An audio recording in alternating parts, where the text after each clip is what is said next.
Building a rib and block slab, also known as a beam and block system, is one of the most efficient ways to create a concrete floor. It's faster than traditional casting and doesn't require a forest of wooden props.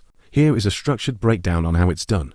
The rib and block deck. 1. The planning and layout. Before any lifting happens, you need a structural engineer's layout. This plan specifies the rib length, the spacing, and the load-bearing requirements. The ribs, these are the bones of the slab pre-stressed concrete beams, reinforced with steel. The blocks, these act as the filler and provide the formwork for the concrete topping. They can be concrete, clay, or even polystyrene EPS for better insulation. 2.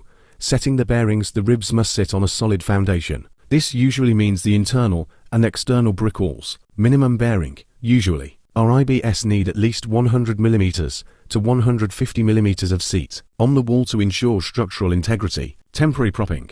Even though the ribs are strong, they aren't ready for a full load yet. You must install temporary support beams, acroprops, underneath at specific intervals, usually every 1.2 meters to 1.5 meters, to prevent sagging during the pour. 3. Placing the ribs and blocks. This is the Lego stage of construction. Lay the first rib, position it according to the plan. Spacer blocks. Place a block at each end between the first and second rib. 2. Ensure the spacing is perfectly consistent. Fill the rows. Once the ribs are aligned, the rest of the blocks are slid into place. No nails or glue, just gravity and precision. 4. Reinforcement and services. Once the floor looks solid, it's time for the finishing touches. Steel mesh, a layer of welded wire mesh, Ref 100 or similar, is laid over the blocks. This prevents the concrete topping from cracking. Conduit and plumbing. Electricians and plumbers run their pipes across the blocks now, so they end up buried inside the concrete. Negative reinforcement.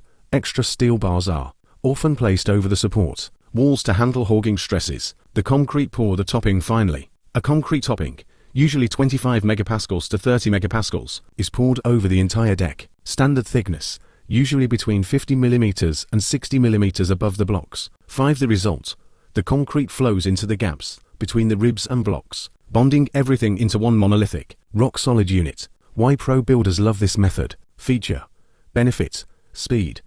No waiting for full timber shuttering to be built. Labor. Requires fewer specialized carpenters. Cost less timber waste and faster turnaround. Versatility. Excellent for sites with difficult access where a concrete truck can't reach easily. Kindly like, comment, subscribe, and share. Thank you.